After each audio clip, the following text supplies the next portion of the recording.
Welcome, everybody. It is the Sigma Show, episode 10. Before I get into who's joining me today, real quick, we're going to go over the topics that we're going to be covering. A lot of news hit this past week in all sorts of categories, but in the interest of brevity, we're going to cut out all the Star Wars news, all the Marvel news, just basically the Disney stuff in general. Hopefully we'll get a chance to get to it, maybe next week, but the Game Awards is the big ticket that I want to focus on today. And we'll be talking about that near the end of the show. We're also going to be talking about some controversy with Nintendo and its, competitive communities, as well as the general release of Cyberpunk 2077, because this has been a long time coming, and there's all sorts of controversies happening with that game now that it's out in the wild. So, with that, I am joined, usually, as always, well, not always, but usually, with Blue Bones here. What's going on, everybody? Welcoming for the first time to the show, Ash Redux. Hey, what's good? Happy to be here. And one of my escapist brethren, Will Cruz. Yo, what's up, everybody? Hopefully we're having a good one. Thanks for having me, Casey. Always a pleasure. No problem. Welcome, everybody. Let's jump right into things. First up, we're going to tackle the Smash Bros. Splatoon Nintendo situation. If you don't know, there was a online tournament in Melee. And I know that sounds weird, but there was a big online tournament in Melee that was being held. Nintendo essentially asked the organizers to shut it down because they said the mods they were using to make Melee playable online, the Slippy mod, requires the use of pirated software, and Nintendo can't condone the use of pirated software. The organizers refused because it doesn't necessarily use pirated software. Like the netcode or whatnot is kind of a separate thing from the actual disc that you use to play, or I don't know how it works, to be completely honest, but they argued against Nintendo's claims. Nintendo essentially launched the cease and desist and forced them to stop. So those fans were very upset because there's no viable way to play Melee right now with the pandemic, and Nintendo essentially shut down their hopes and dreams. The slipping mod. The most recent instance of this, because right after, there was a sanctioned Nintendo Splatoon tournament that went on, and a lot of the contestants in that basically used tags and monikers in support of the whole Slippy Smash situation, basically saved Smash community hashtags and whatnot. Nintendo, in response to that, shut down that tournament. So any people, raising up questions of dissent, Nintendo basically was like, no, we're not having this. Get out. So now both these big fan communities, competitive communities, are kind of being held under the thumb of Nintendo for trying to just exist, essentially. Kind of just, play the game that Nintendo has made in a way that Nintendo necessarily doesn't allow for. So, what is your guys' take on Nintendo's response and, kind of the Smash community and the Splatoon community and just Nintendo fans in general fighting back? Anyone want to jump in? I got it. Mm-hmm. I honestly feel like it's really sad to see people want to love something and the person who owns it saying no. This withholding stuff is just, it's sad because this is Slippy mod. This guy put in a lot of time and effort to make this happen. This is an old gen game that he's bringing to the future. If you read the mission statement that he had for the Slippy mod, it was actually like a sincere love letter to Melee, and he's really saying, I just want to bring this to the future.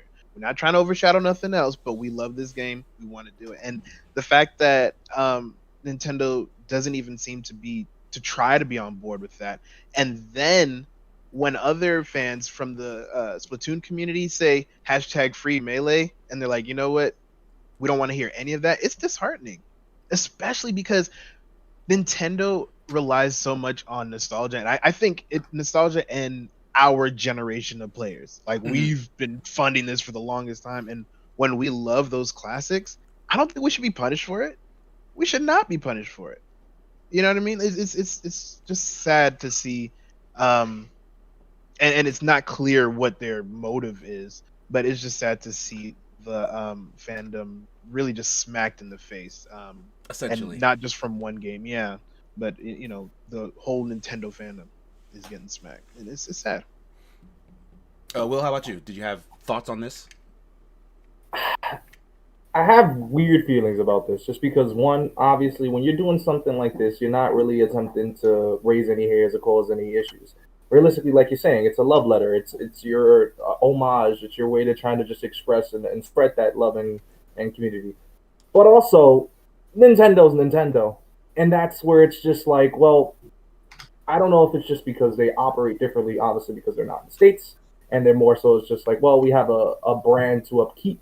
It's like the equivalent of, like, for example, and this may seem like a reach, but if you're doing something Apple related and you did a modification where you did something, whether it be like the case or the phone or whatever it ends up being, where it's something where it messes with their IP, they get aggro. And I don't like that aspect of it. I understand it as a property, like as a company, but also like it's so annoying because at that point you're leaving a sour taste to the people who really support you and are going to continue to support you regardless because of the fact that you are a main staple in their childhood. So it's frustrating in that regard. I understand it, respect it, but I really wish Nintendo had some sort of way where they were a little bit more, I don't know, sensitive and more acknowledging to their fan base and giving them an opportunity to do something that's really just great, if you ask me. What really got me is that if they had just let the Splatoon 2 tournament just go and still not done anything about Melee, that would have been different. But the fact that they kind of went after the community, that hurt me. Yeah, because they were doing nothing. It was wrong. a retaliation. It was really a retaliation. It felt like they lashed back because all they did was change their team names to hashtag Free Melee, or they had F Melee in their title somehow. And that's all that happened. It was just a protest. All they had to do was just play the game. That's all. And they said no. F that. We shutting it down. Right. That's what hurt me. I'm just sorry, no, it's crazy. Ahead. No, go ahead. I just wanted to Ash, double check if Ash had input on this. So when I did not hear about the cease and desist for the Smash, and then I didn't also know that the Splatoon thing went down. I did know about the last thing in the article about the Joy-Con. That was the one thing I did hear about. I didn't mention that. From there. But goes back to the beginning for the first two. For the Smash one, like you got same with you guys. I don't know about like using I've never heard of it requiring pirated software, like pirated versions of the game, to be able to use something like that. I've never used Slippy, but I've used similar things, and I've never knew that you had to have pirated software for that stuff to run. If that's the truth, if they are using pirated software, even though it works just as fine as the normal game, it's not going to be a bad representation of the game itself, of a super old game. But if Nintendo feels that way, they're entitled to that, and it's their IP.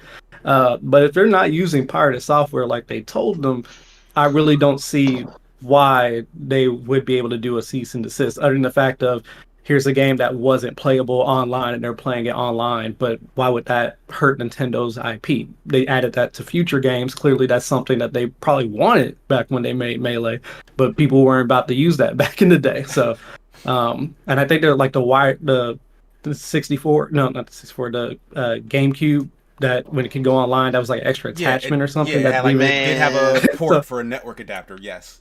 So it was a network adapter that fit into the back of it. Like it was if I remember correctly, it was a 256K modem. And did that even come out to the States? Was that something even available in the States? Yeah, it was available. Okay. I'm about to say if it wasn't even available. 2 was popping with that. That's what it came out there for. But basically, I'm just like, that one, like Blue was saying, if they had stopped there, even though I still didn't think that, like, if it was me, if I was president of Nintendo, I wouldn't care. I'd be like, hey, have your fun. But I understand if that's how they feel. Nintendo's always been protective of their IPs. That's fine. I'd let that one go. Unless they prove that they weren't using pirated stuff, then Nintendo, in my opinion, would have to let it happen. But that's whatever. That's not here or there. The Splatoon one. Oh, go ahead, man. No, I was going to say, to bring that up to your attention, because me and Casey were talking about this the other day. Not about Nintendo, but piracy in general. Because I was like, I'm the type of person where it's like, realistically, I won't lie. Like, if there's a TV show or something like that, I know I love. I'm not gonna get it right now because I don't have cable and stuff like that. I'll get it, and I'll get it illegally. And then when it comes down to it, if I love it, I'll buy it. And realistically, the game is so damn old. Everybody owned it. Exactly. Right. At that point, my question is, who's really worried about you stealing a game that was older than some of their fan bases. Some of their kids are just 10. Yeah. You know what I mean? Like, what the hell? Yeah. Yeah, Like, the only people still playing Melee love Melee. They owned it. Like, yes, absolutely, yes. And That this is all community charity absolutely drives too, right? owns probably multiples of that freaking game. Right. But that They was probably own every version of Smash, TBA. right, and that was the other point about that discussion is that it's the accessibility. Like, where can you actually play Melee if not on a GameCube with a disc? Like, you can't. Nintendo hasn't released it in any fashion anywhere else. So, like, for them to mod the old game to run like that, it's because there's a niche that needs to be filled, and Nintendo doesn't want to fill it. So why punish the people who are going the extra mile to do that for you? It's all out of love of your properties. And like you're right, Ash. Nintendo has historically been super litigious. I think it does come from the fact that because their franchises are so popular, there are a lot of people who try to rip them off, so they kind of have to like nip this and that in the bud. But like they definitely overextend that hammer way too often. I think this is another case of that. Like, it just makes them look bad. Right. It makes them look out of touch with their own fans. And then going back into their fans is crazy. They fans are crazy. Nintendo only fans is crazy. Yeah. There's some truth to that. And then like going back into the Splatoon thing, definitely like everybody else has said already, it's like that is where like the real line was drawn. That was more of a, if you don't agree with what we're saying, we're not going to let you enjoy our IPs at all, which is pretty crazy because that was an official Splatoon tournament, right? Yeah. It was sanctioned. That's crazy. Clear. That's what I'm saying. Like, it was all legal, and they went out of their way to be petty. Right. Yeah. It seems petty. And Lampy is saying in the chat, if they weren't using pirated software, the cease and desist wouldn't have been effective, as it was explicitly to cease using pirated copies. If they weren't, it would have continued without issue. I don't know if that's 100% true, because for the Slippy mod, and again, I don't 100% know how this works, but I do think it is legal in the United States, at least, to copy, like make backup copies of a game you do already own. So even if they did somehow get a pirated copy, if they owned the disc, that's fine. At least I think that's how that works. To my understanding, it is legal. And then even if it, I think if they had, like they were able to prove all that, they're probably more afraid because they're not about to go to court that's the thing. with Nintendo. You're not. That's really what happened. Not even about if you're right. It's about how much money you got. Because them dudes, they're doing charity events, y'all. It's not even like, I'm sure somebody's making some money, but I don't think it's the bulk of it is charity. Well, it's not to even clarify, the charity stuff was with the Joy-Cons, right? Excuse me. Yeah. Yeah. So that. And I will explain that because I didn't go into that in the beginning. But yeah, the thing with the Joy-Cons was there was a content creator who was making custom Joy-Con either covers or skins in remembrance of the streamer Etika, who passed away tragically due to suicide. And Nintendo told that person to stop and desist, even though all those proceeds were supposed to go to charity. Like, Nintendo just blanket banned the entire process. And again, it's just them they don't talk to anyone. They don't seem to do any research. They don't look into it any further than, if it has to do with our stuff, you can't use it. And like that, I think Nintendo of America should only be in charge of that stuff in America, because I don't think the headquarters in Japan follows like what's going on. I think it's the reverse. I honestly think it's the reverse. I think it's Japan that gives those edicts to Nintendo of America, and they. That's what I'm saying. I think the Nintendo America headquarters should be like standalone in making those type of decisions when it comes to America. Agree with that for sure. Yeah, but then again, Nintendo of America don't exactly have the best track record, because remember the content creator program and stuff like that. When it was a big thing. They probably had to talk to the Japanese headquarters about it. Honestly, I wonder if they were the ones who had to pull at them, like, come on, guys, at least let them do this much with the content creator. Yeah, program. that would be my guess. Though. Yeah, same. But yeah, I would agree with you there. My guess is that they have to follow suit. Like, there's nothing they can do. They're literally just the step below, and because of that, it's just it is what it is. But really, they should have a spine, because realistically, anytime you're gonna come out with anything like Nintendo-wise in terms of like their content, the streaming or like content creation, honestly, you guys mentioned, it's just they're gonna hit people. There's a fan base there. People are gonna love it. And the numbers, I feel like if they supported and embraced that and actually like brought more of a community, it'd be a bigger, like it'd be a bigger impact and honestly more dollars in their pocket. But what do I know?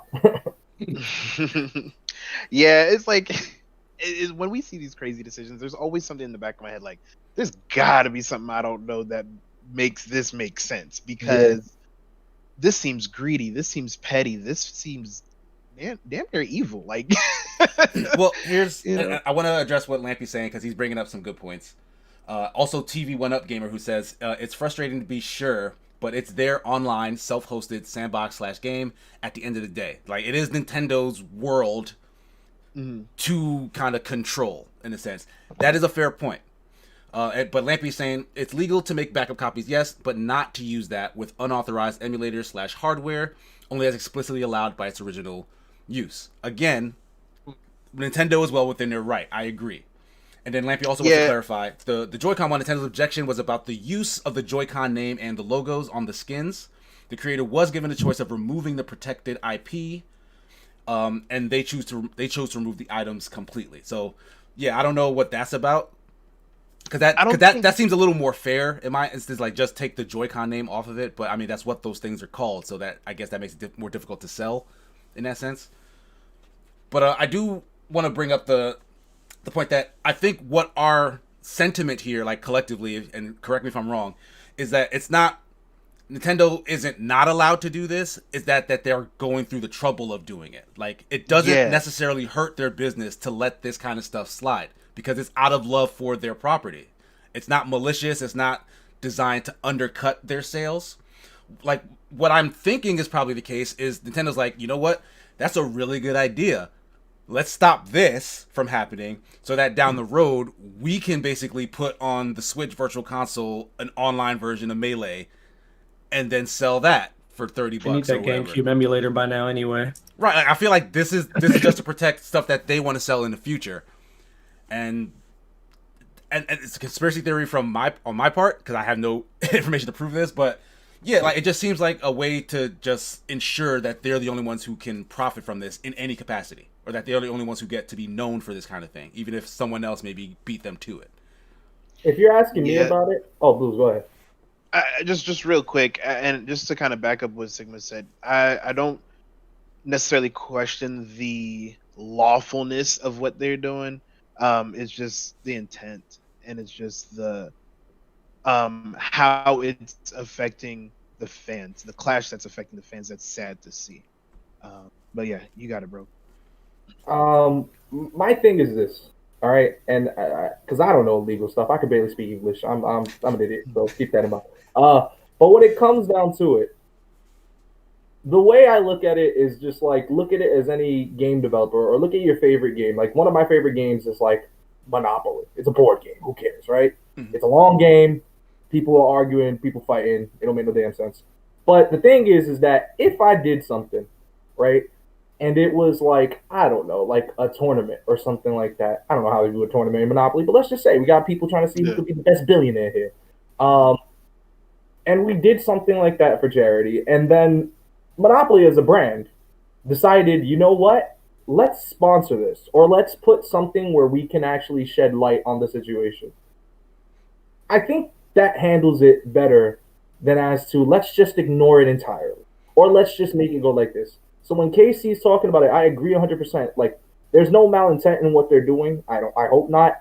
I don't think Nintendo's like, you know what? Let's just be dicks. Like, no, I don't think that's going to be beneficial. But I do think that they are hurting their pockets in a way. And it's never going to be from the core fan base, but rather the people who are there. Because I feel like bringing a light in the situation and actually being a partner in it and really, really trying to make something better of it will make an extremely, like, it'll benefit in ways that it not only will help future sales, but also build that camaraderie and see Nintendo is just like, wow, big brother over there is wilding. I need to get away from that.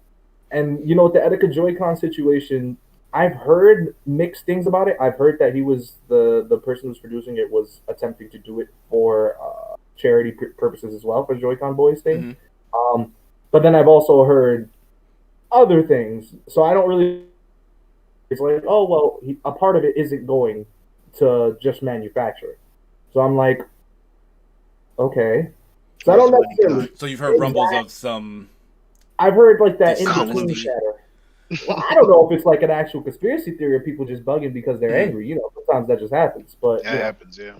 it's just a matter. So I don't know how that one's working. I do think it's a little reckless, especially because, like, for example, I've modded Joy Cons and I love doing stuff like that just because that whole transparent view, like the Game Boy, like that was dope. But like, Most definitely. yeah, like I don't know. Maybe I would stop talking. No, you good? No, yeah, man. you're making good points. I mean, did any lasting things on the Nintendo topic before we move on to the next one though?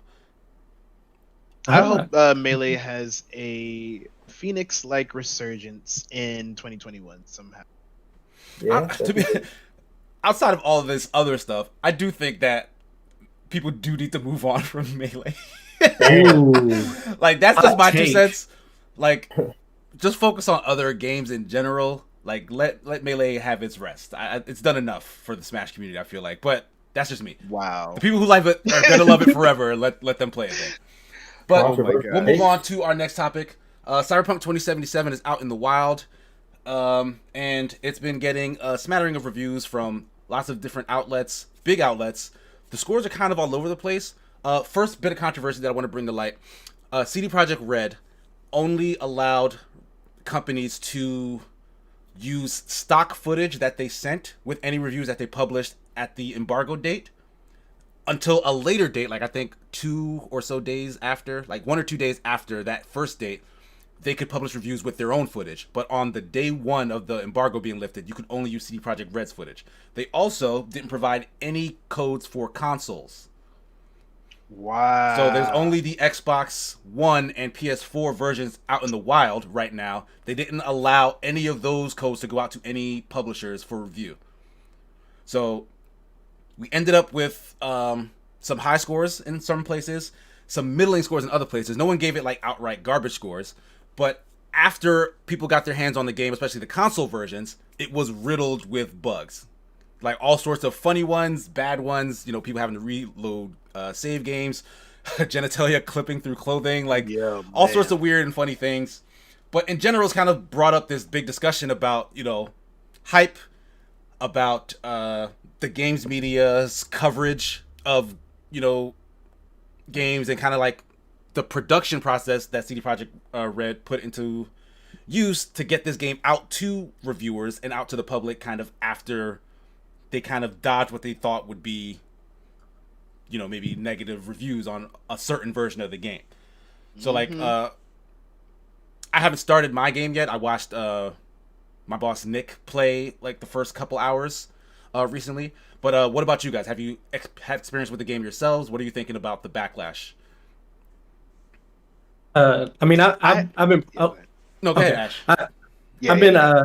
I've been playing the game. I'm playing on PC, having a great time. I'm not gonna lie, but when it comes to everything for that, because I remember when people's reviews came out, even if I'm already like going to be playing a game and it doesn't matter about the reviews, if I already have it pre-ordered, I'm going to buy it. I still like to see what some of my like favorite creators say about it, my favorite outlets say about it, just to see what they know after potentially playing the game for a week or whatever. I also found out that they sent these review codes not like that far out either. At least from my experience, I get like a review code if I'm getting one. It's like a week, maybe even 2 weeks before the game comes out. From at least what I was hearing, it seemed like they got review codes like days, literal maybe two like days 2 or 3 before. days before. Yeah, and I'm like, that's kind of crunch too, just that alone. But where was I going? Oh yeah. So basically, them getting it in a short amount of time is only people getting for a review for PCs because I'm assuming it's the best way to play the game because, like you guys said, even on next gen consoles, they're still technically playing the last previous gen version Yeah. of the game. And I did hear that previous gen consoles will get the newer version of the game, basically just meaning they'll get updates. When the new version comes out, they'll get updates to fix a lot of stuff.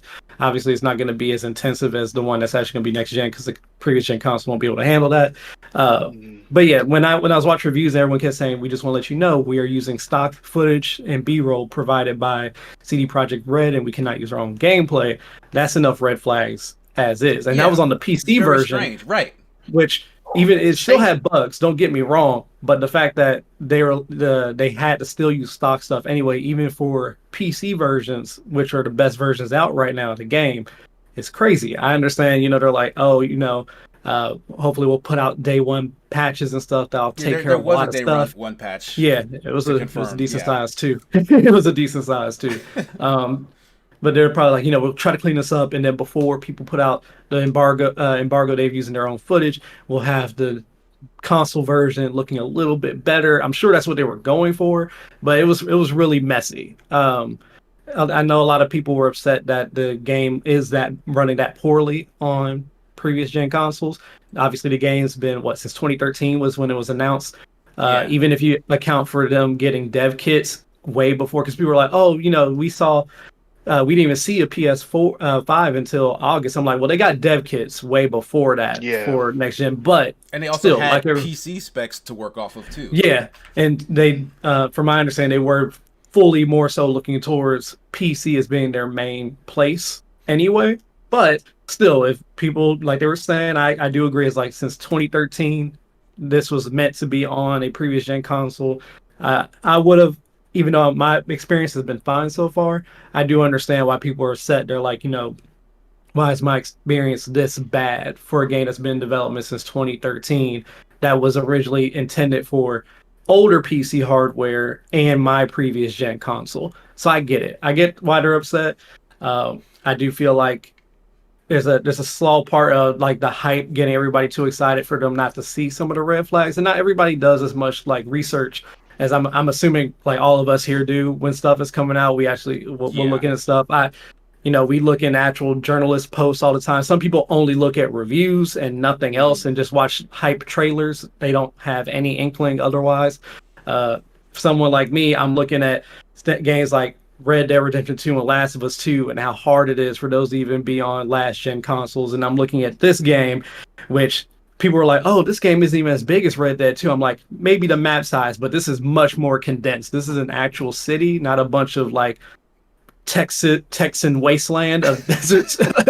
Like this, it's a big difference, guys. I understand the map might be smaller overall. I don't know. I played Red Dead 2, but I don't remember how big the map was. But Oh no, this yeah, is it's a pretty condensed. sizable big. chunk of land. Yeah, Oh, yeah, but I'm no, like, this yeah, is super it's the condensed. density of Night City that There's is. levels, there's skyscrapers. People like, and crowd density is legit a slider on the PC version. And I'm pretty sure even if I put on the lowest setting, it's still gonna be a lot. Like Yeah.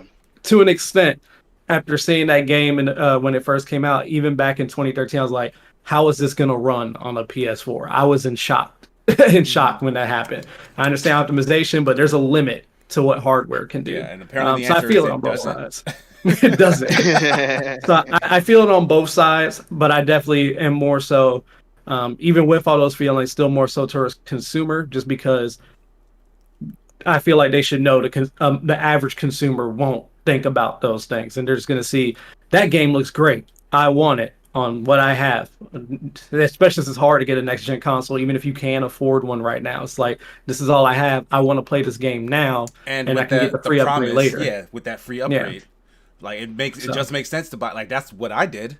Like my Right. Xbox Series X was on the way. Because I was hearing this discourse, I was like, you know what? Let me just wait then. Like rather than booting it up and even bothering to do anything on the Xbox One S that I had. Like now that the Right. Series X is here, I plan to start it there because I've heard that it's pretty stable there. And they did release a patch which cleared up, I think, a lot of the more crazy bugs. But essentially, it just doesn't run that well, even on PC. Like there are still problems. And remember, this game was supposed to come out in April of this year. They pushed it Yeah. back twice from that date because they were saying they were trying to get it up to snuff on the last gen hardware, which apparently they never really got up to. So it's funny that now we're hearing reports that the devs usually get bonuses based on the score that comes out on Metacritic. Yeah. They're saying It's because terrible. of kind of their never knew mismanaging that. of this, now the employees are basically guaranteed their bonuses regardless of what those scores shape out to be, because there aren't that many reviews out for the last gen consoles yet, because you know they didn't actually allow for them in that time frame. But Blue and Will, have you guys had any experience with Cyberpunk? Have you played it all? No, I've been actually watching people play. I've seen the hype, the absolute hype before it came out. I remember a couple of streamers, I was watching them, they said, yo, after Cyberpunk drops, I'm a Cyberpunk streamer. don't even talk to me about no other game. All my description's gonna say is Cyberpunk. And I was like, okay, all right. Like, people put so much stock, and Sigma, I got to give you credit because you were one of the people that kind of opened my eyes to pre-orders as BS. Because if I pre-ordered that game, I would have been very frustrated right now. Because really, what you're doing is paying for something you don't know about.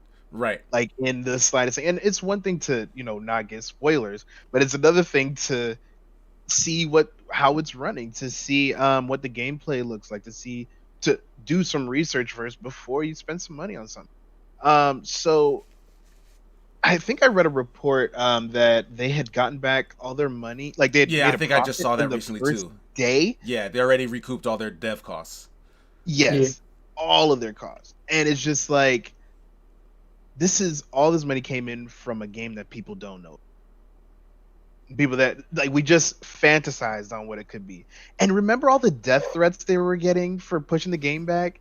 And like, they pushed it back like 3 weeks, and people sent them lost death their threats. minds. And now people are upset that it came out not looking too hot. I mean, but you had no idea what this You would be like.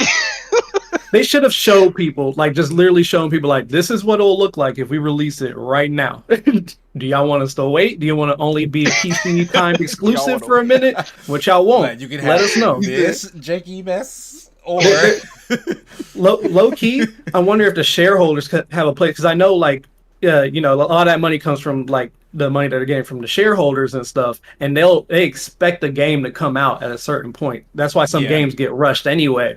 So I wonder if they wanted to, like, hold off a little long. I don't know if CD Projekt Red is like I don't it's think Swedish, like isn't it? So I don't even know how that works in another country. I don't know if they have any, like, if they're beholden to any, like, public entity. Like, right. I do want to look into that, I guess. But yeah, it does seem like it is business driven. They needed this out in that last quarter, or at the very least before Christmas. Like, it had to come out before this Christmas season. And it also had to come out on last gen consoles because the install base was going to suffer from, the lack of consoles coming out for the, this current gen. So I get the incentive to want it out there, but, like, they had no choice but to wait. Because then you get this. Like, this is what happens when you don't, right? I mean, but like we said, when they waited, they got death threats. It's like, no matter what they did, there was too much hype to the point that no matter what they did, it was gonna get some backlash. And I wish they waited longer, because now people are like, some people say it's not considered review bombing because the game is messed up, and I get that. The game has a lot of glitches, so I understand. And with most of those people's experience, that low score is actually warranted. So I don't fully consider it a review bomb, but I do feel like there's a decent amount of people who are probably emotional too and giving it low scores, even if they haven't had that many bugs themselves. Because, like AC Unity, when that came out, people said that was a glitchy mess. I didn't have any issues. My game ran fine. I had one issue. I fell through the world. I died, respawned. I didn't have any more issues. I don't know what people were talking about. But if that was a known thing, most people had issue, I get it. I understand why people would give it that score. But I'm not going to go on there after seeing other people's glitches like, oh, this game is horrible. Low score. If I had a good experience, that's how I'm gonna grade it. Right. I mean, like, that's how a review works. A lot of people, I guess, don't understand that. A review is not an objective declaration of something's quality. It's completely subjective. It's a person's opinion. First and foremost, if you like that person, if you trust that person, you may listen to their opinion. Even if you like that person, you may not. You may disagree with everything they said about a thing because you personally, as a different human, feel a different way, and that's fine. And, like, the thing that's so dangerous about pre-order culture is that you invest monetarily into something before you know what it is, and that puts you in a position where you don't want to feel cheated. You don't want to feel dumb. You don't want to feel like you're bad with money, because at the end of the day, that's what it is. Like, if you end up with a product that's, like, really garbage, you kind of feel dumb. Like, and that's all there is to it. So people will staunchly defend against, like, no, it's not that bad. They must have been paid by somebody else to say it was bad. It's fine. I love it. I was good with my money. This was a wise investment I made. Like, that's kind of where it all comes from, I feel like. Some people no offense to people, that's how I felt about people who hardly, like, a little too hard to defend Last of Us 2. I think it's fine to like the game. I just think some people went a little too hard on their defense, but some people went a little too hard with their hate too, so it's expected. That's what happens. Yeah, Yeah, because that- they was that's just where giving you got old wild. girl death threats too. Right, and that's crazy. And we'll actually get into some of that because we're going to talk about the Game Awards next. But I mean, Will, did you have anything else to add on Cyberpunk, or like you haven't really been? Yeah, no, I've been laying vibe. Let's see. First and foremost, I have the game. Hardy har in terms of that regard, because you know I was not paying for that. Second of all, no, here's my approach when it comes to games, and I'll make it as condensed as I can be because I know we got to move on. When it comes down to any type of game production, I am not a developer, and I'm not going to pretend I know that. So I'd rather it be where it's like, take your sweet ass time, because at that point, why go through the process? And also, crunch has always been a thing within this industry, and I'm not a big fan of that. Do I think they should be getting bonuses based off their situation? I mean, they shouldn't ever do it from scores. They should do it just simply from the 6-day weeks that they've been pulling out and how they've been crunching. That's how that I'm it'd glad be you tied mentioned to that stuff because I is- wanted to talk about yeah. that too. because that's the silliest thing. I didn't experience anything bad. I also only have the day one patch. Again, hardy har, and it's running barely like 40 frames per second because I got baby PC parts. I gotta make my way up there, but it's all right.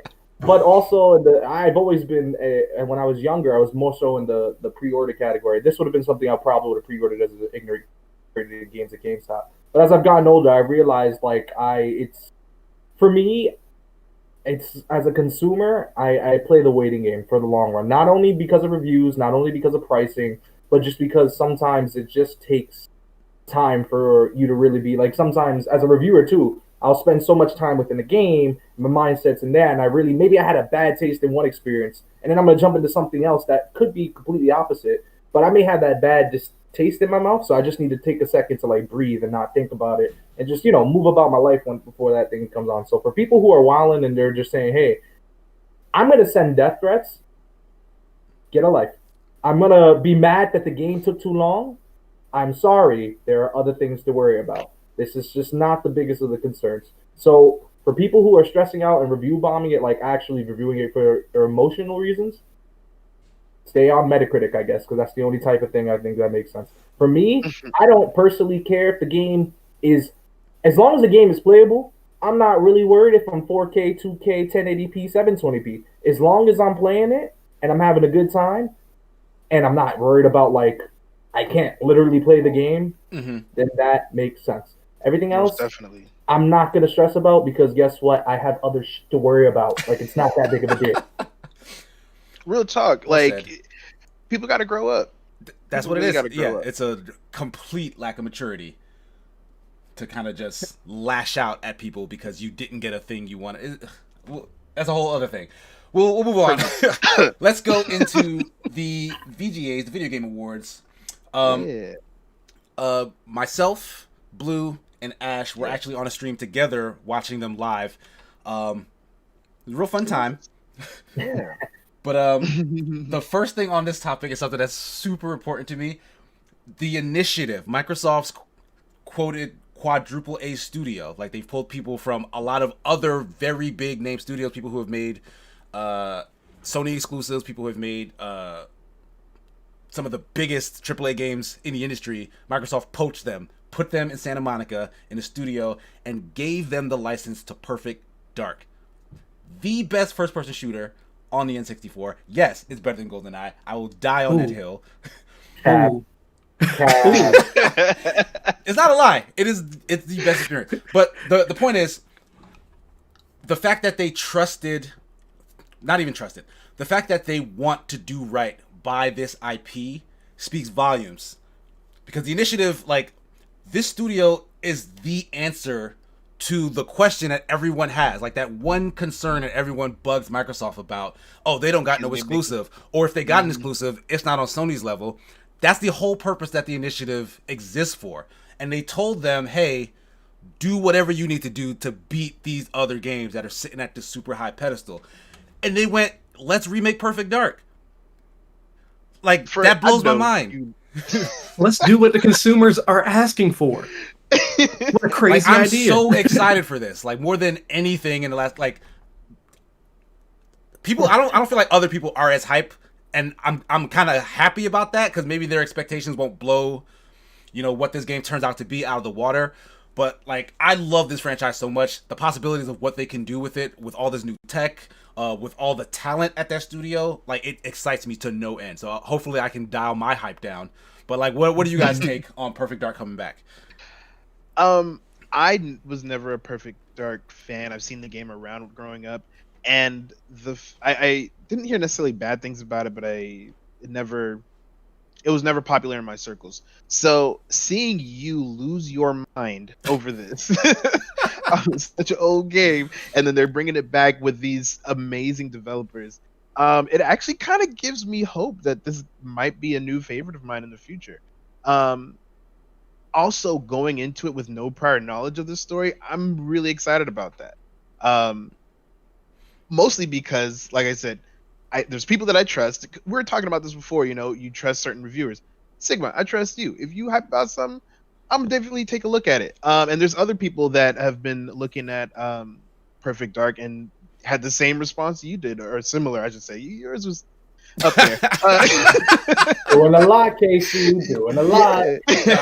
It just came from my soul. I don't know what to tell you. No, I am not mad at it at all. It spoke to me. But I guess what I'm trying to say is some of my key friends, some of my most trusted reviewers are hyped for this, and so that kind of gives me hope. Especially like you said, this game, the initiative means a lot to Xbox, or I should say to Microsoft. So this is going to be a cool swing on Sony. Let's see what happens. Let's see if it lands. Ash, how about you? So I'm kind of in a similar thing with Blue. When I was growing up, before, so my mom's a gamer. We had some stuff, but we didn't always have like the latest thing. But my cousins, they had some paper in their house. So when I went over there, I get to play games. That's kind of like how my review process. I went over there, they had the newest game. I played like, oh yeah, I'm gonna cop this one. I'm gonna cop this one. So that's a good thing. They had GoldenEye. And that was what we played. We played Go. I remember being hiding in the bathroom stall on top of the toilet, waiting for somebody to find me. Pop, pop, pop. We put the AI on the highest difficulty. We just triple team him real quick before we fight each other, or whatever. But I never played Perfect Dark. I remember, I've definitely seen different people talk about it. For people like reviewers, they mentioned Perfect Dark for whatever reason, that like a top game on this older retro games list they have or whatever. And people would have Perfect Dark kind of up there pretty often. So I never played it myself, but as I remember, like first hearing about rumors of them remaking Perfect Dark. Yeah, like that's been going for some time now. Like for some Microsoft time, was going to give it to someone, and that's when I was just like, whenever they do that, let me see what it looks like, what's going on. So when that was coming up, I was like, huh, what game is this? And then you guys were like, it's Perfect Dark. I was like, Perfect Dark. That's the symbol. The Perfect Dark? That's because that's all I can think of. Because I like I said, that's why I didn't recognize the symbol. I thought you guys were like just ahead of me in the stream. Like I have been on. I was like, how'd you guys get ahead of me? But no, you just saw that symbol. You was like, this is it. Yeah. My time is here. That's the Datadyne logo. It's the symbols of the bad guy corporation. Like so it's basically like seeing.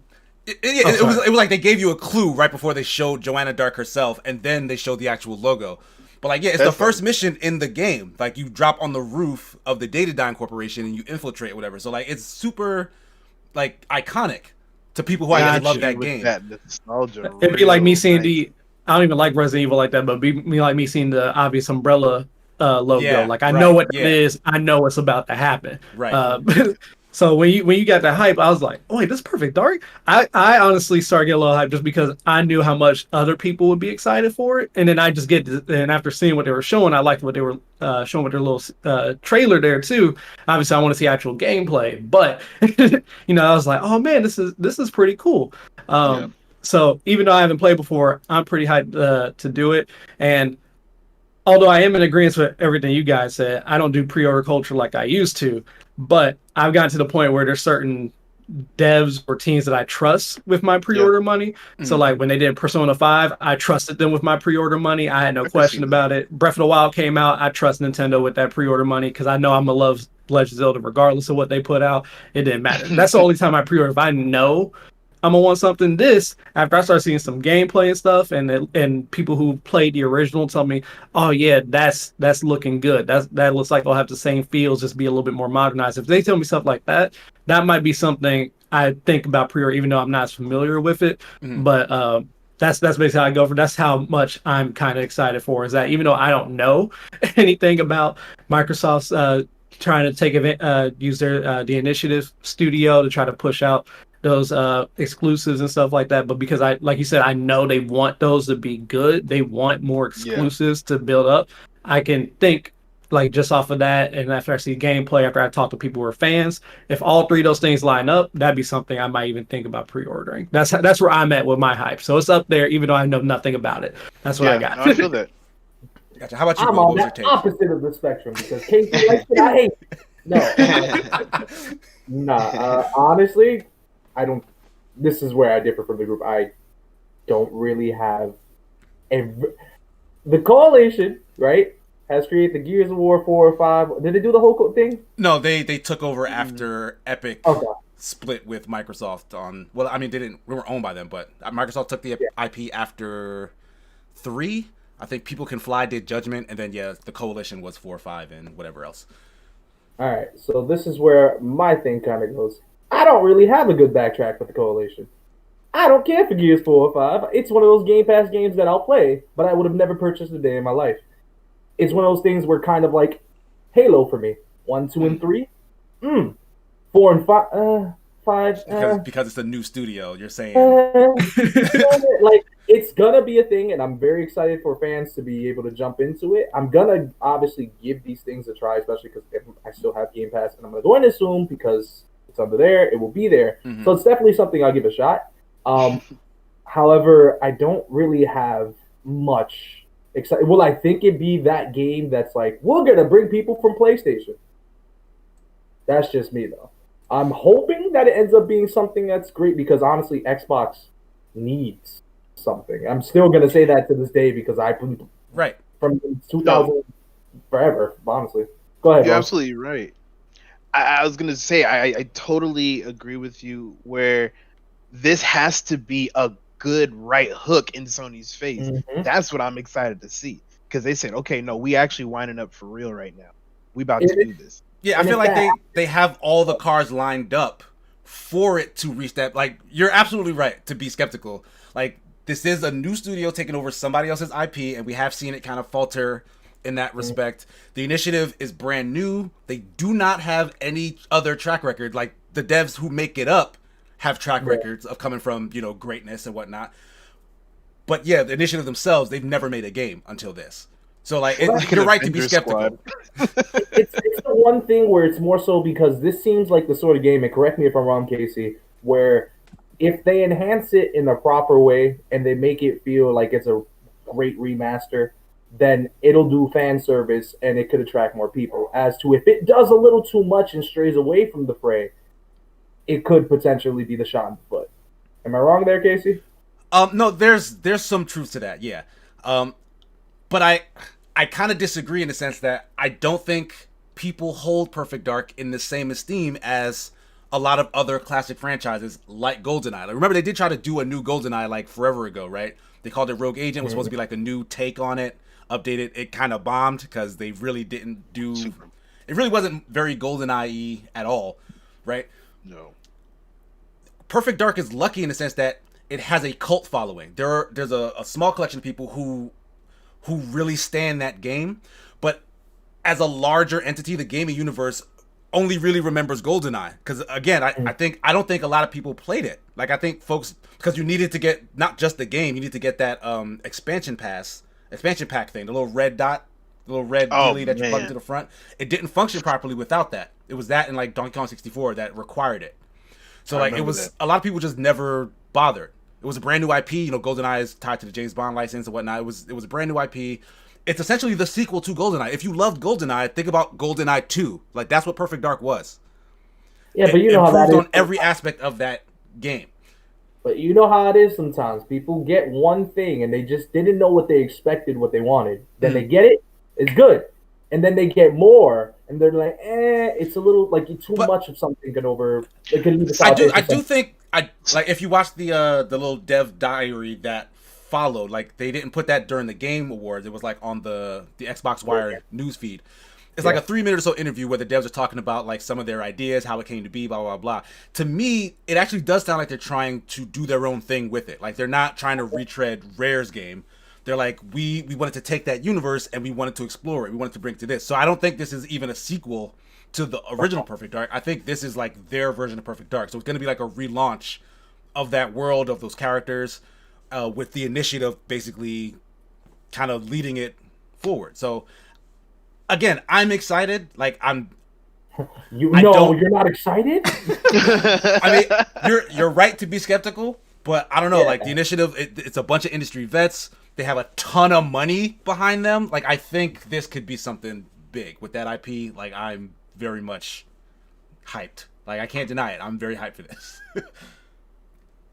Hopefully it hits, because the main thing of that is that you know how it is. Sometimes there's a major hype. Think of Cyberpunk. People were super. I mean, yeah, you're right. Yeah, we just talked about and that. And then some people got it, and they're like, I mean, I like to think I'm a little more discerning than that. Like, if it does come out and is actually hot garbage. Because, honestly, Perfect Dark Zero on 360 was a launch game. That game's bad. Like, I was excited for that until I kept getting more and more information. It was like, oh, this is a prequel story. They're introducing her father for some reason. Her hair's long. She has tattoos now. Like, what are they doing to this character? What are they doing to this world? Like, yeah, they're changing. They tried to make it something it wasn't. Yeah. So, like, they've done Perfect Dark wrong before. I don't. That was Rare too? Then, right? That was Microsoft's Rare that did that version. I believe so. Yeah.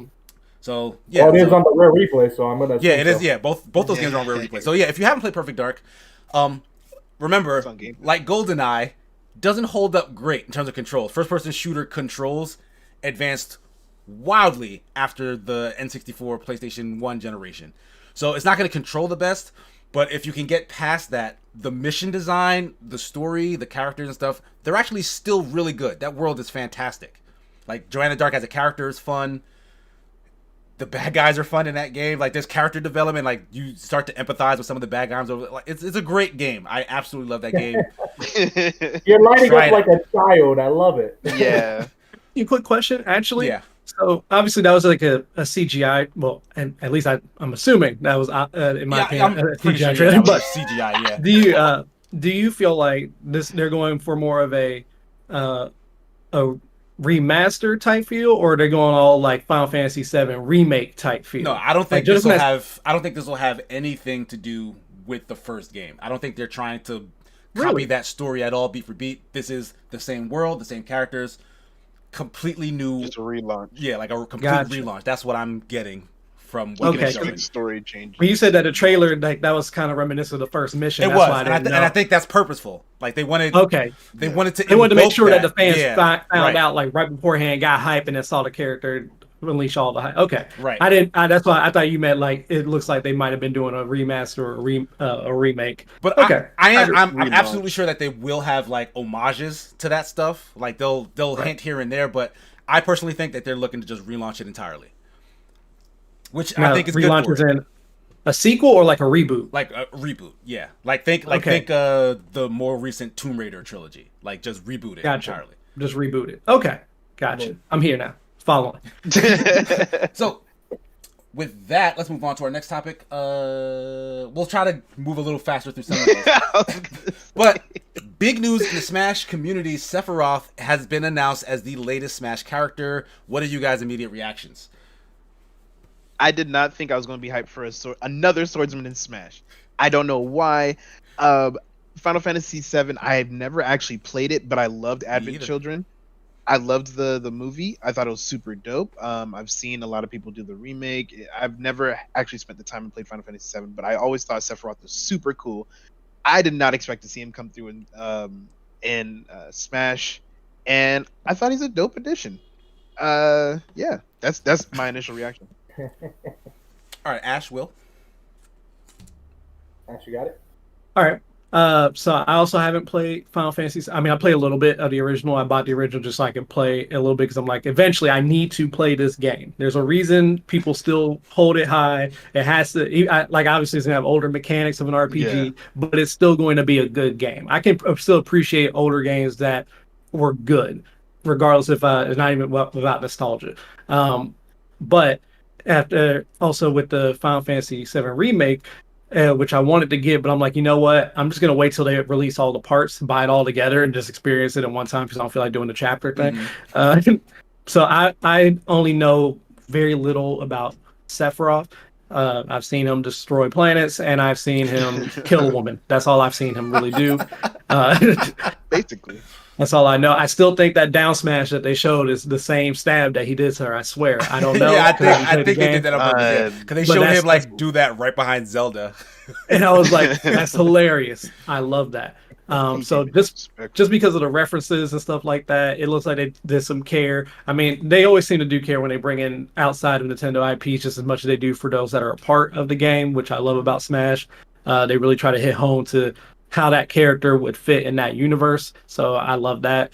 But yeah, so love the trailer they showed off. Love the little snippets of gameplay they showed off. Sephiroth looks cool. Like Blue said, it's another sword fighting character.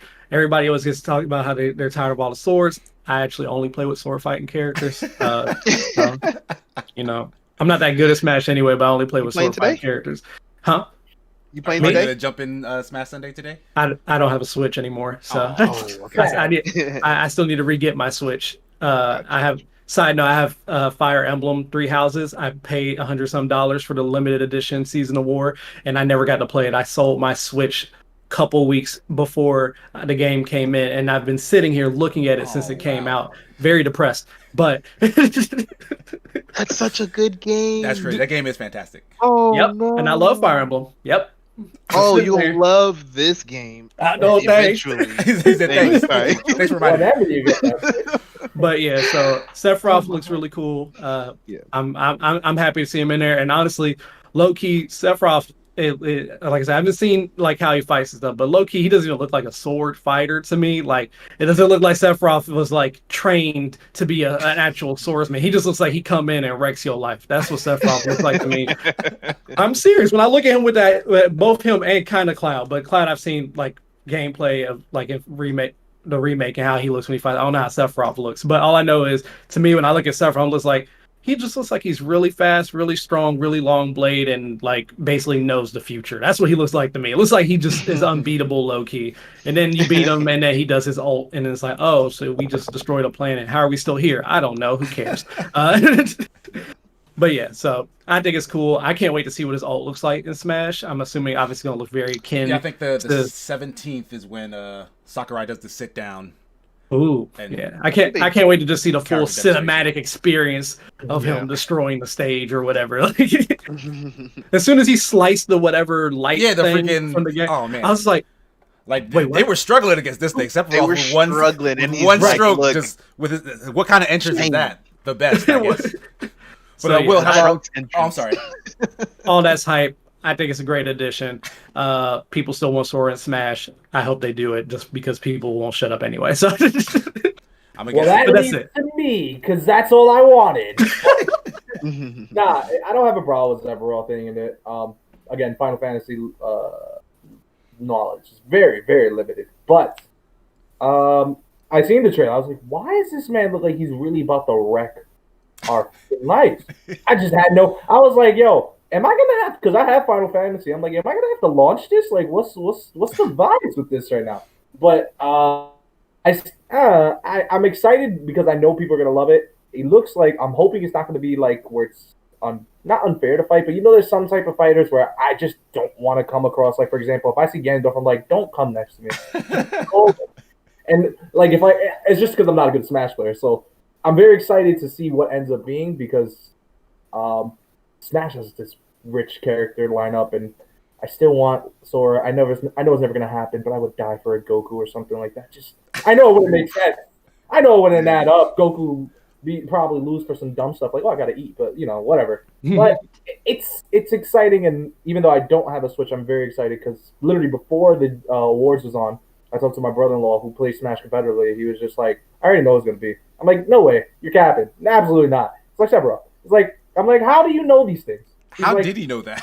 He's just doing the shot in the dark. He just finished the, I guess the what you call is it the remaster one? Remake?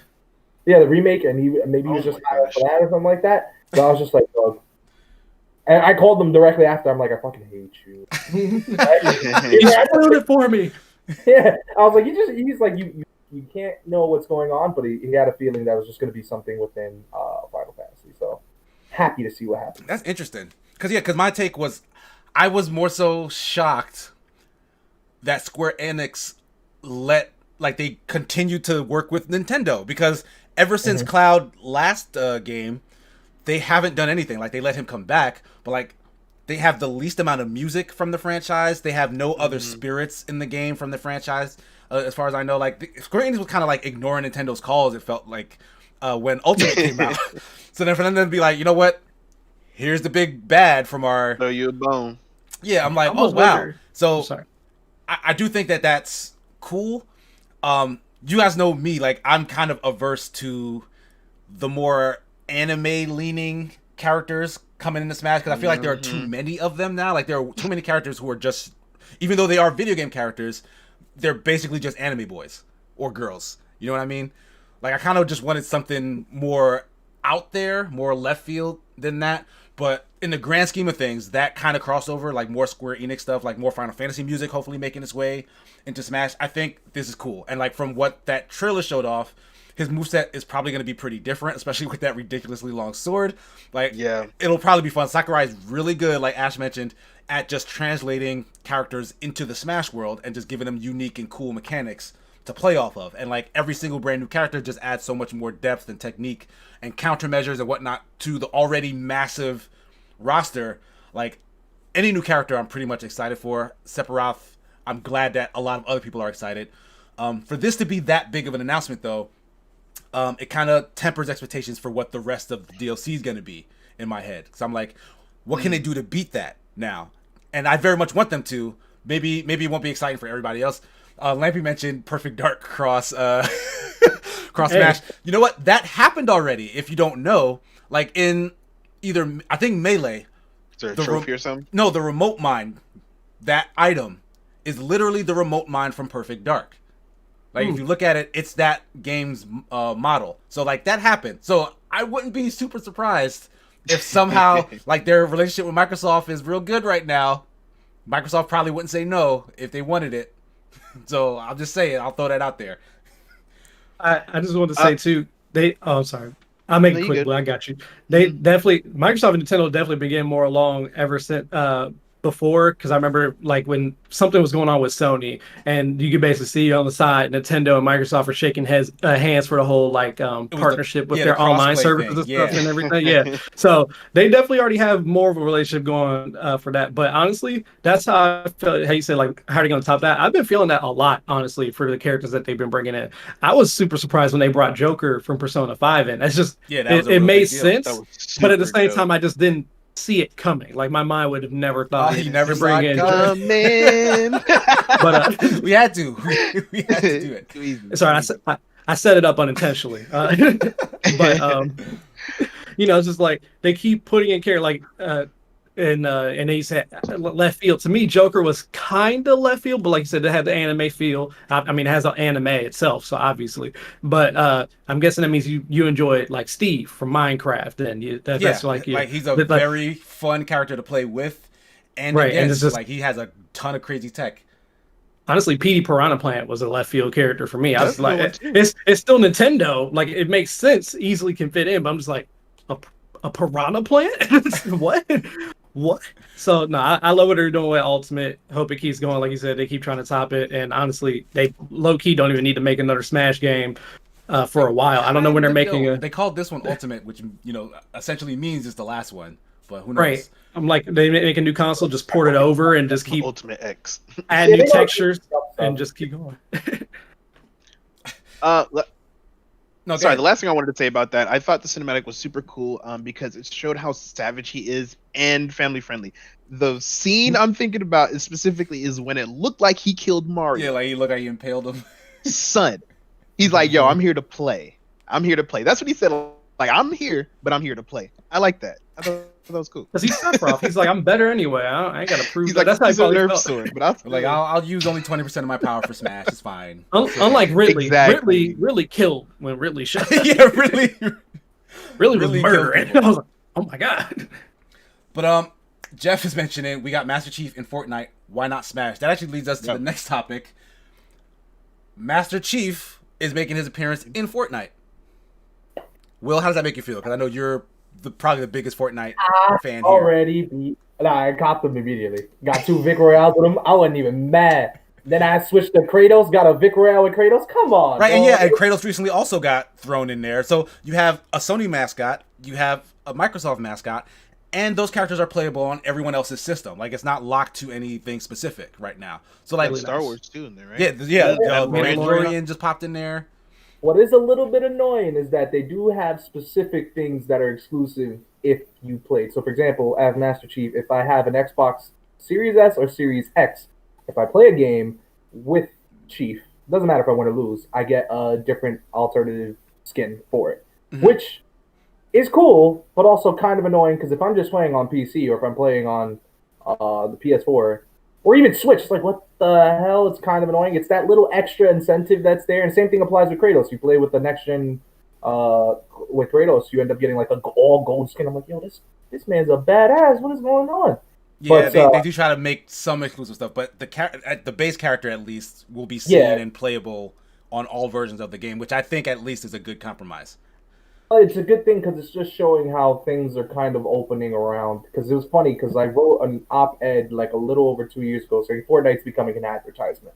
And I was writing it saying basically because of the fact that they started throwing, like, at the time, it was like smaller nudges to specific like skins and the emotes and stuff like that. And then it just went head fucking first. They just said, you know what? Star Wars, Ghostbusters, literally anything we can kind of get. Whatever's pop culture, you'll find it there. And like, they keep adding more. And if at this point, I feel like these skins are like freaking Funko Pops, where it's just pretty much gonna get anything. You got Stranger Things in there, like nothing makes sense, and it's perfectly fine because they're just Walking Dead was also announced at the end of that too. Like, you got you got Daryl and Michonne. And I'm not sure how I feel about that because the whole theme of this season is hunters, and I guess in that way they're hunting zombies. Yeah, they're kind of. Hero was a hunter before zombies, though. In their defense, right? I get it. It's just there's some things that are weird in that regard, but I guess it's not something to overthink. It's just to enjoy. Because I've been saying now, I said with friends, I'm like, yo, imagine they drop a Power Rangers joint. I'm buying every single one. I would be hyped for that. And I don't care about Fortnite, but I love the mashup of just everything. Like, you can have a single Fortnite match with like 30 different IPs that never play together anywhere else, but Fortnite makes it possible because of how popular it is. You can't deny how cool that is on some level. That's extremely cool, yeah. And that's why I was saying also, before I'll let you go, Blue, I just want to get it out. There's things that are going to be in the pipeline, I'm pretty sure, because I follow their leaky Discord that gives me all the information I need to know prior to its release. And I'm like, hoping, I'm like, the dweeb in me is looking for like wrestling. I don't care which one. That can't be far behind. It can't. It can't be, yeah. That actually makes a lot of sense to throw in there. It's just awesome to have this type of camaraderie. All right. You got to go. Yeah, man, I wish I had that kind of love for Fortnite. You guys remember when it was about zombies? You remember that? Yeah. It was very mediocre then. It's still mediocre now. You said it's still mediocre now. No, at that point, at that early stage, it needed a lot of work. Like, that's how I felt about it. It did need work. But anyway, that's not really the point of this. I do think it's cool that they're including a whole bunch of stuff. I am not a fan of the game by any means, but I am a fan of the community that it's building, the healthy community that it's building. You know, there's obviously toxic people everywhere, but the cool stuff that they're putting in there, and the fan service that they're giving, and all the crossover. Like, I actually jumped on there for that the Travis concert. Scott. Oh, the Travis Scott one. The Travis Scott concert. That was fire. Super. Yeah, cool. it was a real. I That was like really Travis cool. Scott Yeah, like I that. jumped into that too. Was fire. And I don't even like Travis Scott. I don't like Travis Scott Same. or Fortnite. I don't like Fortnite. I don't like Travis Scott. but I thought that experience was cool. Fire. So that's what I can appreciate Fortnite for. Am I gonna play it every day? Not even. I don't have it downloaded. I only download it when there's a concert. Like that's. But like I said, I appreciate what it's doing for the fans. I think that's super cool. I think they should keep it up. Agreed. We'll move on now. We got new cinematics for both Dragon Age and Mass Effect. New games coming out in both those franchises. Thoughts? Praise to the Most High God for bringing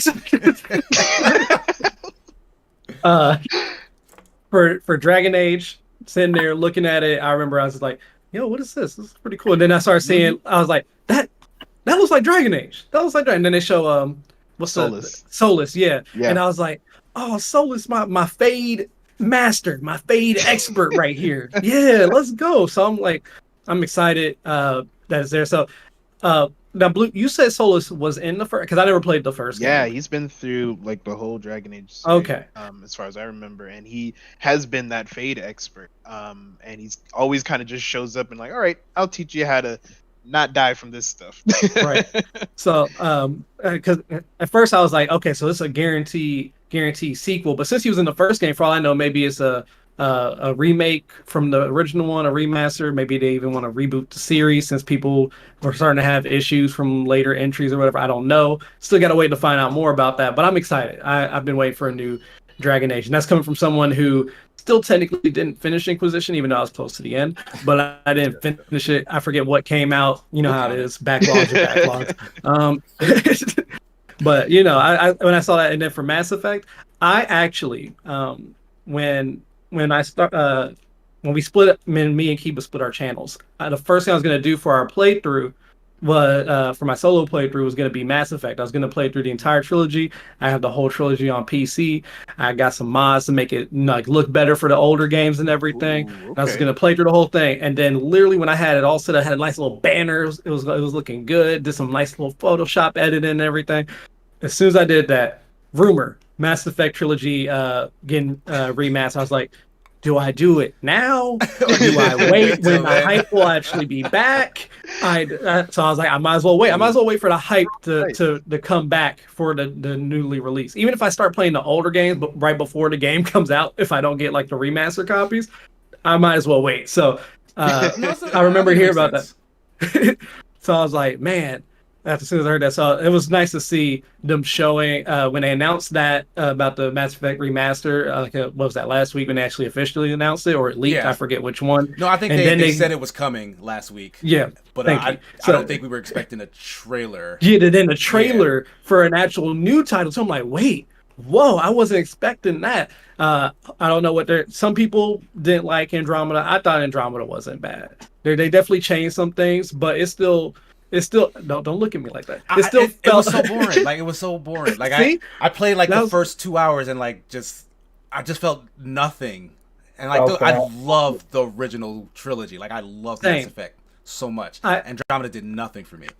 I think that they're combat wise and everything. I don't think they faltered too much on that. I think they can still expand on a little bit, but I think they actually did okay with that. I think it was the actual narrative and everything that I just I didn't care too much. I don't know what it was. So seeing the was it the Normandy 7 symbol? It's Normandy, right? I always forget what the ship is. Yeah, just N7. Yeah, I don't know. I thought it was like short for Normandy for no, N is it's a military term that you'll use for like designations. So I think N7 is like his division, and then or his or her Shepard's division, right? And that would probably be an officer's gotcha. division. Yeah. I don't know where I brought Normandy from. It might be from a different game, but no, that is the name of Shepard's ship. Yeah. Okay, there we go. Piece it together. Thank you. I felt crazy for a second, but so actually seeing the N7 symbol to me made me feel like, okay, this is the Mass Effect that I wanted from Andromeda, and this will fill in those holes that Andromeda wasn't putting out for me. So I got super excited for both of those. Seeing them both in the same day was pretty hype for me. I kept it contained because I didn't fix my audio before we streamed either. But my compressor wasn't there. It would have been bad for people's ears. But still, I definitely was hyped for seeing both of those. That's the end of what I got to say. All right. Blue, you said you were a big Dragon Age fan, right? Yeah, I like Dragon Age, and I do like Mass Effect as well. And I feel like they're both very similar games. Well, at least at one point they're very similar. One was just fantasy, and one was space. But I loved them. I loved them both, and I am very cautiously optimistic about this. Like, I do not want to get hyped for this. I do not. I feel like Inquisition was a recovery from Dragon Age 2 for me. I don't. It was a good game, but it was like, we're sorry about Dragon Age 2. That's what it felt like to me. So I we just even now, right? And then Andromeda, I that one just fizzled out for me too. So I'm hoping to get an I'm sorry from Mass Effect and a good a good game from Dragon Age. I hope it gives it the relaunch treatment that we were talking about before, that we were talking about for Perfect Dark. I hope there's a relaunch of Dragon Age, because I think Origins is such a the very first Dragon Age. I think it's such a underrated game.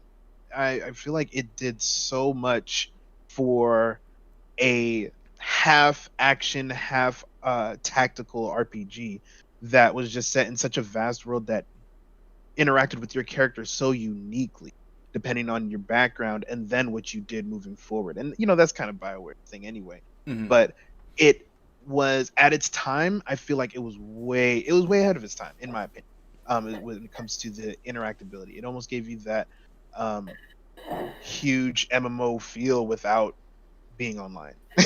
Like, it was. I feel you. Yeah. So I'm cautiously optimistic. So Will, did you have any like, are you a big fan of Dragon Age or Mass Effect? Like, did those announcements move the needle for you at all? So this is where it's going to be interesting, and I'll try to keep it as simple and sweet as possible. Dragon Age, I've never had played, or I've seen like gameplay of streamers, and obviously I've seen what you call Amy on the channel. Yeah, but Amy is running through. She loves it. Yeah, she is into it, and it's that enthusiasm that keeps me interested and thinking maybe one day I'll try, because I do know I think I have Inquisition, if I'm not mistaken. Game Pass. Yeah, like I'm pretty sure I owned it at one point, so I'm like, I might as well give it a shot. As for Mass Effect, nope, I'm going completely negative. I'm at the point where I do not care for this series anymore. I bought Andromeda on launch. I bought the previous games. I enjoyed my time with 1, 2, and 3. Even though 1 was weird in terms of gameplay, because 2 and 3 kind of refined everything. Yeah. Everyone says 2 is better than 3, which I feel that way. Yeah. I think there's mostly story people didn't like, honestly, for me, but continue. I didn't know if it was just because 1 was so drastically different from 2 in terms of like how refined and shaped it was, as to where 3. I don't think I finished 3, because I remember 3 had some controversy, and I was like, I'll try it eventually. Yeah, some controversy is putting it lightly. I'm purely at the point where it's like, I'm not gonna want the game. If the game's gonna come out and everything, I don't obviously want any game developer to put their hard work in and not be appreciated and loved and respect for that. But more so, like, as a consumer, I'll wait till it hits a bargain bin or $20 maybe. And that's how, because I've come up with this system in my mind now where it's like, if I'm purchasing a game, especially on launch, how many hours of the game am I going to put into it? And I equate that to $1. So will I get $60 worth of enjoyment from this? If so, yes. Only time I probably go against that sports games, because it's the same rehash every other time. But if this thing comes out and it's amazing, I will bite my tongue and buy it. I'll give it a shot. But honestly, that sour taste from Andromeda is still there, and it's probably not going to go away unless they can blow me away. I feel that 100%, bro. I'm kind of in that camp. Like we kind of talked about this a little bit last week, but we were trying to predict what they would show, because they teased that they would show something from Dragon Age 4, and we basically posited that it would be just a cinematic thing that has no real gameplay and whatnot, especially with the news of devs leaving. Like, I can't imagine that game is in, a very enviable position, I want to say. Like, it's probably not going well, I feel like, the development. The same thing on the Mass Effect side. Like, that lead also left the studio. Like, it just doesn't bode well for, like, how development is going. Like, the faith that those guys have in those projects. But Yeah. a great point was made when that was brought up, was that the last couple of games that came out from those guys while they were at the studio weren't great. So the fact that they're leaving now and other people are coming in to kind of fill that void could actually be a good thing, which, that makes a lot of sense, right? But yeah, from these 2 cinematic trailers, I don't think there's all that much there to get excited about, at least for me. Because one, I'm not super big on Dragon Age. I did play some Inquisition, and I just could not get into it. Like, something about Dragon Age, Inquisition, and me just butt heads, and I just bounce right off of it. But yeah, Mass Effect, huge fan. Really let down by Andromeda. I want it to come back and be as good as it was, but yeah, like Will, I'm kind of over it. Like, I need to see it first to kind of really believe it. Like, I wish them well, but I don't know. I'm at the point in life where if I never have to play a Mass Effect game in the future, I wouldn't be mad. I'd be perfect. Yeah, I'm kind of like that. Yeah, like, I loved the trilogy. That trilogy is still great. Maybe in my old age, if I run out of things to play, I'll go back to Andromeda. But yeah, other than that, like, I think it's fine where it lays. But if somehow because it does look like they're hinting at bringing back elements of that original trilogy too, which I'm not that big a fan of. I don't really want them to rehash the old stuff because that story kind of finished. Like, they told the story from beginning to end. If they then revive all this stuff, that could be problematic in terms of them just shuffling for content. But if it's good, regardless of those pitfalls, then I'll be the first one to recognize that, and I will definitely put time and money into it. So that's kind of where I stand. You can't rehash everything. That's the worst thing. Until you get Sephiroth fighting Shepard. What? Put Shepard in Smash. But all right, our last 2 topics, I don't know how big people are on these, but I'll throw them out there and see if you guys have any takes. I know we're like way over time. I know you guys probably have things to do. Yeah. But Callisto Protocol is the new game from Striking Distance, which are ex Dead Space devs. Like, they lied previously to say that this was going to be a single-player game in the PUBG universe. It was a red herring, apparently. They just wanted to keep this under wraps and say, hey, we got the Dead Space guys working on a new space horror game. And then Arc 2 has been announced, starring Vin Diesel. Had a very strange trailer play. So, like, what are your thoughts, if any, on these 2 things? Do you guys care? Do you not care? I honestly, let me tell you something. The Callisto, I have more.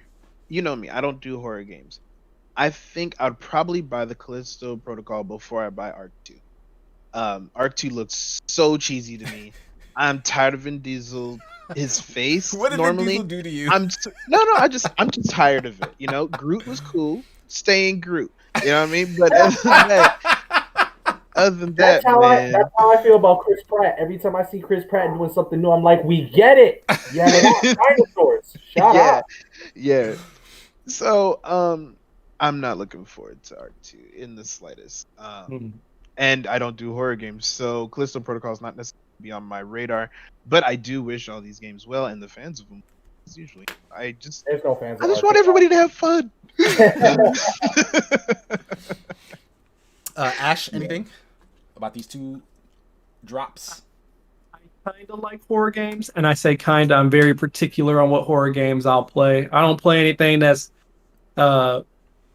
super crazy or like super. I don't even mess around with fake demonic stuff. Like, to me, I'm like, hey, I don't know where you found those words. You might have found those real, bro. Right? I don't know where you pulled those words from. They might actually be from something. If you made them up, that's cool. But I don't know that though.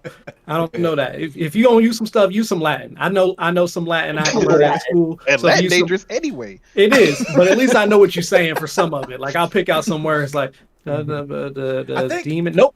Isn't demonic stuff all Latin anyway? Like, when they sing like the scary music, it's just Latin.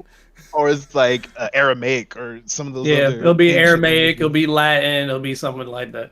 So it's fair. But, I like I said, I just, anything where they're like, obviously, quick sidebar, someone told me like Texas Chainsaw Massacre, when they redid that, and he was like, dude, they had a bunch of like demonic symbols and stuff that wasn't in the original stuff. I'm like, I'm good. Like, I don't need all that. I don't need that for it to be scary. You just want to hit Billy with the chainsaw, man. That's it. That's good. That's good enough. So, but But I never played Dead Space. I think the games are cool. I remember watching the dev talking about how they created the game, how much attention they put into trying to give you that experience, and I thought that was great in itself. That made me appreciate the game being there, even without playing it. So for the Callisto Protocol, I'm not gonna play it. More than likely, it seems like something that has some care going into it. If it's from the same guy that I saw who's talking about the original Dead Space game, and that team working on it, that sounds like it'll be good. Arc 2 starring Vin Diesel. I feel like I say that every time. Right, I feel like that's like he was prominently featured in that trailer. It was all about him. If Arc 2 was that story mode version and I created my own character and I didn't see the kind of bad looking CGI, mostly the blood is what turned me off. That just looked really bad. But they showed me gameplay later and it actually looks decent. I probably would try it. I just wish it wasn't me having to play as Vin Diesel. Like if he was just there, like let's say if he was the chief of whatever group that was, and he was your chief or something, I'd probably be cool with that. I just don't want to play Vin Diesel, and I don't even dislike Vin Diesel. I just don't really care either. Like it didn't do anything for me. It didn't make me go, "Oh snap, Vin Diesel!" Like it didn't do that, so I don't really. I don't think anyone gets excited for Vin Diesel. I'm trying to think who was hyped for that. Who's like, "Oh, it's Vin Diesel." Like it's not exactly what I wanted. It's not like Keanu with Cyberpunk. Like everyone's like Keanu. Keanu. Freaking John Wick 3, the trilogy. Matrix, so like he's Neo. It's Neo and John Wick. It's like that's hype. What I did appreciate about that is that Vin Diesel the whole time looked like he didn't belong, and then they kind of tease at the end that he didn't belong, like he's from somewhere else. That part made it kind of so that was just funny to me. That at least made it make more sense, though. So, but Will, thoughts on Callisto Protocol and Arc 2, starring Vin Diesel? Please add that to the tagline. So I always take horror games with a grain of salt because it's like the equivalent of watching a horror movie. You really gotta have a taste for it because sometimes they're really, really bad and not even scary, and sometimes they're deadly scary and they don't make sense. You're like, nah, I want to go to bed tonight. So it really, I like my sleep, bro. Yeah, exactly. I lean on the regard where it's like I'll play any horror game because I'm all about being fake scared for a bit. There's only one game that I've actually been shook about, and that's probably when I played Slender Man, and that's just more so because I was younger and I was like, yo, I'm listening to creepypastas before I go to bed because I hate myself, dumb shit like that. So things like that, I was like, maybe I had a rough childhood because of that. But like, I enjoy those experiences. Is it something that I kind of creep to? No, it's more like, when the holidays come, you kind of want to see a horror movie or like you want to see a Christmas movie. Like it's one of those things. So it's like, it looked good or all right based off everything. Will I get on launch? Unless I'm reviewing it, probably not. But I'm not opposed to these things. More so, I know I fall into the smaller demographic, and that's fine. Arc 2. Starring Vin Diesel. Starring Vin Diesel. Why? Have any of you played Arc 1? I loaded it up once and then I deleted it. Like it was very annoying. And supposedly it's like one of the best survival games. Yeah, it's an acquired taste, like the survival genre. Like I'm not a big fan. There was one older game that I had to review, and I was like, I can see the fun in this, but like I don't really like it.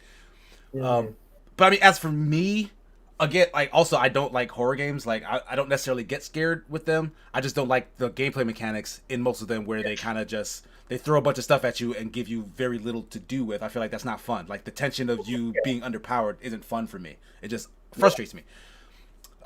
But there are a ton of Dead Space fans, and for them to get, another shot, especially the devs, to get another shot at making more of that franchise, because EA basically ran it into the ground, that's encouraging. Like, that's good, that's cool. So I hope that comes out well.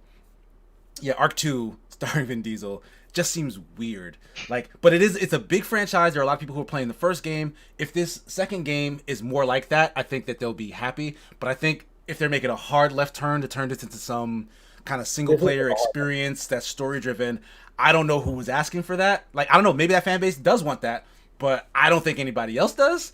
So it remains to be seen what that turns into, but I don't care about that at all.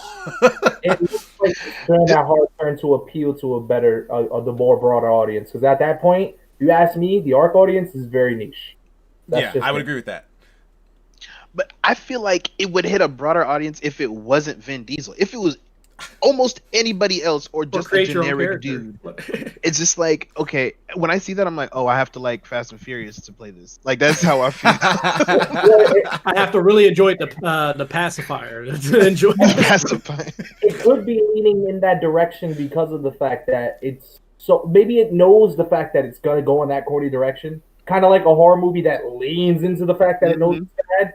It could be going into that direction just because they know, like, the casual goer. If you ask me, most of the general gamers I know didn't even know ARC existed until streamers got to it. And then beyond that, it was more so like, it was just like really, I mean, call me old, but it'd be like a Blockbuster game. It's like, check it out for like $5, whatever. Who cares? It's a free to play game, so why not? Yeah, but like, if it's leaning into that direction, usually when they do hard shifts like that, at least in different terms of media, it's always to see if they can try to kind of reverse an image that they had before and grasp something. So if it goes into, it's so corny, but listen, you've seen all 9 of this guy going with family, Dom, so you might as well just lean into it again, I feel that when I watched the Bumblebee movie, it was corny as heck, but then the fact that they knew it was corny and they like kept leaning into all stupid jokes and stuff like that made it very entertaining. So I can see that that could be a viable strategy if they really say like, yeah, this is gonna be a crazy Vin Diesel swinging off of pterodactyls and punching T-Rexes you know what? in Yeah, the face. That actually could be fun. Yeah, I actually like that idea. If they really do lean into the absurdity of the scenario, like that could work because you really don't see that too much in games, like the meta narrative. A bunch of T-Rex. See, now I want a Dodge Charger to just run. Yo, that's what I want. Hey, I would buy that. Right. I'd buy that. Okay, I'll you be might on be onto something, Will. I'll be on my screen. Will has made everybody excited for Arc 2 star Vin Diesel. So I think that's a perfect place to close things out. Thanks everybody for showing up today to do this show. Real quick, Lampy says Arc 2 Vin Diesel presents a Vin Diesel game starring Vin Diesel. Yeah, thought that was hey, that's pretty funny.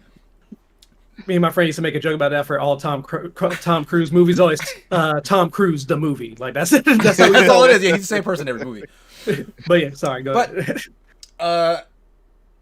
Ash, where can people find you if they're looking for you elsewhere after this podcast is done? Like, where's your Twitter? What other content are you doing? If you trying to find me, that's big easy. Look, I am Ash Redux everywhere. That's ASCH for Ash, and then Redux like the word REDUX.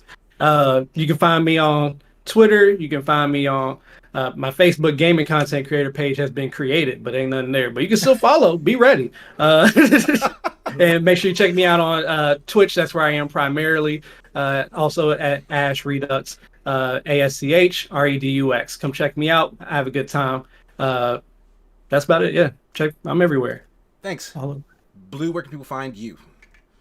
It's your boy Blue Bones, BLUB0 NES. Just hit that tag that you see above my head here, and on any social media platform, you're gonna find me. Nobody else really, unless it doesn't look like me. But for the most part, that's me. I'm here on Twitch a lot, and if you're looking for me on Facebook, you'll see Play with Blue. Again, it's BLUB0 NES. Nice. Will, how about you? Where can people find you? Where can they find me? Just because I haven't said it, Casey, this whole time, in the mean streets of New York. No, stop. Yeah, I think it's here. You can catch. Yeah, it should be right underneath you. Yep. Yeah, check me out on Twitter. Usually that's primarily because, I'm doing more so work with the Escapists, but I'm also currently filming something for a documentary. I'm on Twitch once in a blue if I'm just yelling at people on Among Us or Fortnite or whatnot. And if you type that anywhere on Google, I'm literally I'm the first 2 pages. So you can knock yourself out, stalk me, whatever. You want to follow me on LinkedIn? Sure, I'll add you. Why not? Might as well. Nice. You can find me at Sigma Gears 9. Definitely stay tuned to this channel. Super Smash Sunday comes up at 2:30 p.m. Eastern. I believe Blue will be joining me for that. Yeah, it should be on there. All right, so Blue will be on with me for that. If you didn't catch my stream yesterday, I finished Sekiro finally. Good job. I saw Starboy that, was bro. with me, kind of distracting me most of the time, Yeah. but he cheered me on, and we got it done. So that was a fun time. Make sure you check out the Open Party. It is our group channel. Like, this is streamed on my channel, but as well as that channel. Blue, you did a Tekken tournament yesterday as well. Yeah. In the Super early fun. afternoon. That was a lot of fun.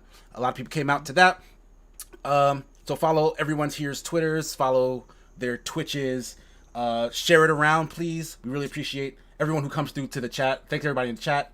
I see Jesse in there, I see Jeff in there, Lampy, who's always coming through. Really appreciate you guys. Appreciate everyone here for stopping into the show and spending your time with me to talk about all this game stuff. Hopefully you'll be back in the near future. Just let me know if you have free time. I try to keep like a rotating cast of potential guests. So that's going to do it for episode 10. I'm probably going to call this something related to Vin Diesel.